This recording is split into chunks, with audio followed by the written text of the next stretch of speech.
Hi Stu, Dan here from the Purple Golf Academy. Welcome along. I'll be taking a look at your swing today, and well, I've just been having a look at it, and it's a very interesting action you've got, Stu.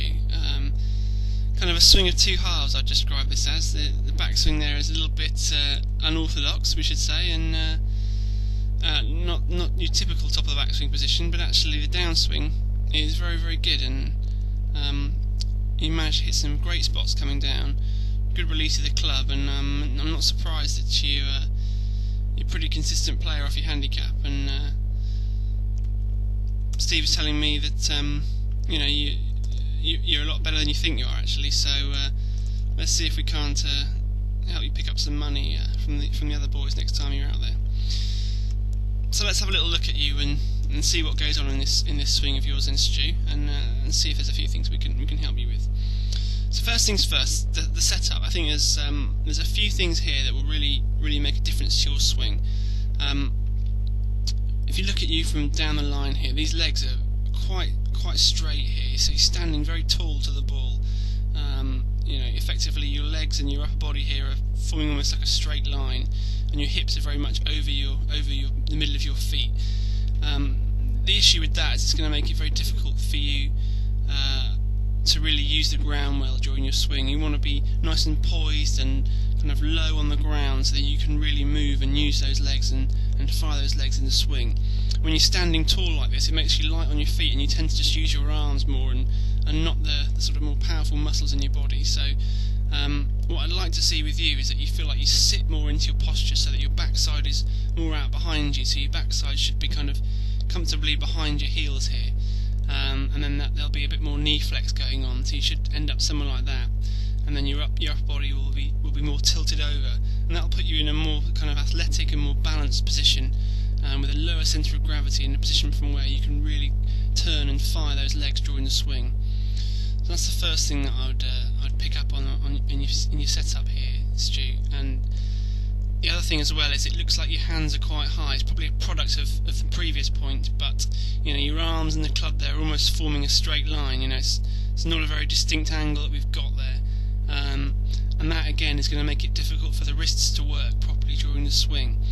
If you have a more pronounced angle there, where the arms hang a little bit more vertically and then the club shafts at more of an angle, that allows the wrists to set and unset during the swing in a more natural way, which is a good source of power during the swing. So there's just a couple of things there that I would pick up on with regards to your setup. Now let's have a little look at the swing itself here and see what goes on in your swing. I'm just going to draw some lines around your head and your legs there, and also the club shaft, just so we can see what goes on in this backswing.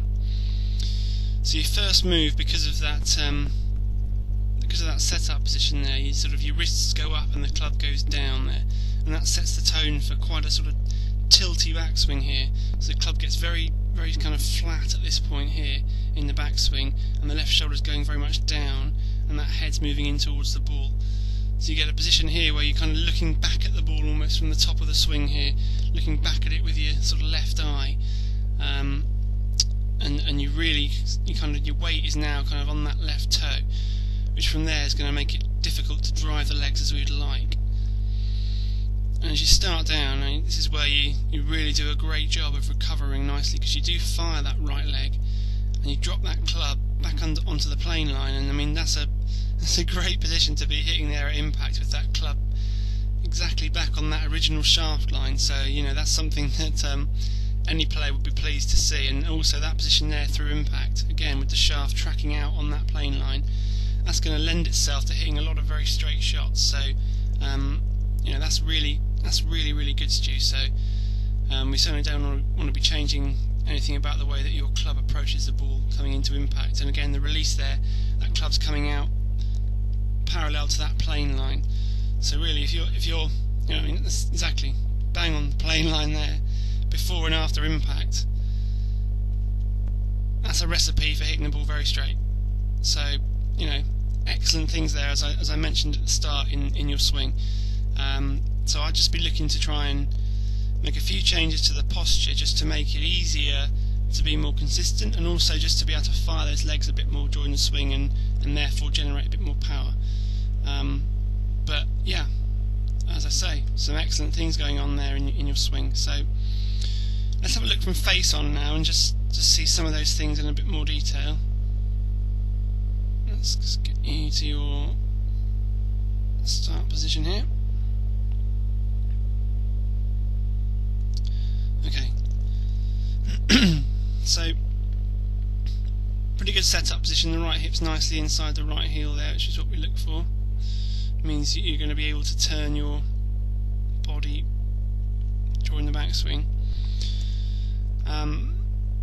Hands look a little bit high, if anything, at address here, which is what we talked about from the other angle as well, and that's again going to make it more difficult to set those wrists properly. And perhaps the hips are a little bit open, aiming to the left of the target. You probably want them square to the line you're trying to hit down, just so that's going to help you turn the backswing. Anyhow, the key thing is this first move, which we sort of picked up on from the other angle, but we're not seeing any turn here in this backswing, and that's the big issue with you, Stu. That's the thing that's going to cause this unusual top of the backswing position here, where you really, your lower body's kind of angling back and your upper body's angling forward towards the target. That's effectively the opposite of what we'd normally want to see at the top of the backswing to promote a powerful downswing. Let's come back down to that start position again and just try and explain a bit more clearly what's happening and why that's happening and what it does for you. So what I'd like to see in this first move is sort of the belt buckle and the hips here and the centre of the chest all turning to the right together. In fact, what does happen is the hips sort of bump to the right, they kind of move to the right in a kind of rocking fashion almost. And you kind of get this tilting action where the left shoulder goes down and the right shoulder goes up.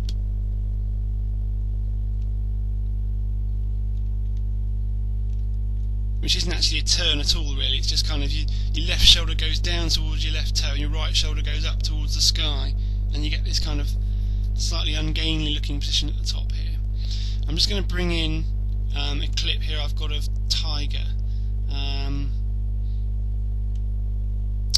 Now this is the top of his swing from back in 2007, when he was probably a slightly better player than he is now, but nevertheless a great model to look at.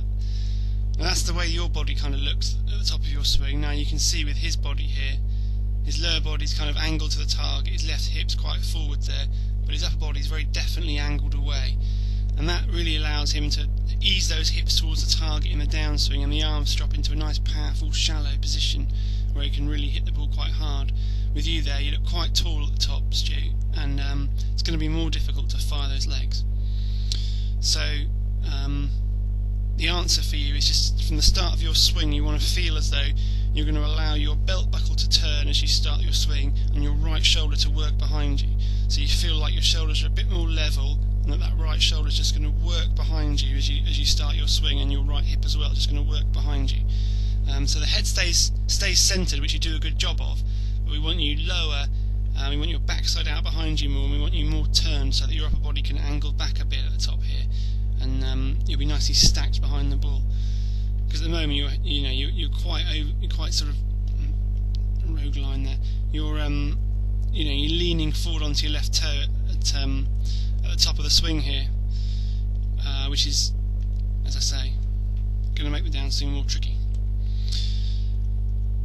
As it is, the start down you make is a great recovery move. You do manage to fire that left hip quite nicely in the downswing, and you drop those arms back onto a lovely plane at that point there, and then through the ball. Fantastic, as I said already. Let's clear these lines and have a look at this release. Great release. From there you just recovered it into a good position. Bang! Great impact. Great post impact. Really great there, and really great there as well. Just the whole of the body just releasing really nicely, and nice neutral club face there. No rolling of the wrist. The arms stay nice and long, and the right side fires. So that position there is as good as you'll see anywhere, I'd say, Stu. I mean, really strong position. I love the way that your wrists there are still in front of your chest, and so is the club. So it's not like you flicked the club through impact. You've really turned through impact there. good. That's going to, as I say, really promote a really straight hit, which is really good. So just those few things really to look at in terms of the setup and takeaway for you, Stu, and if you can work on those, I think you'll be even more consistent and generate just a bit more power, which will be, I'm sure, very welcome. But yeah, absolutely, great swing, well done, and let me know how you get on. And if you need any clarification or any more help, then please let me know, and I'll be happy to help you out.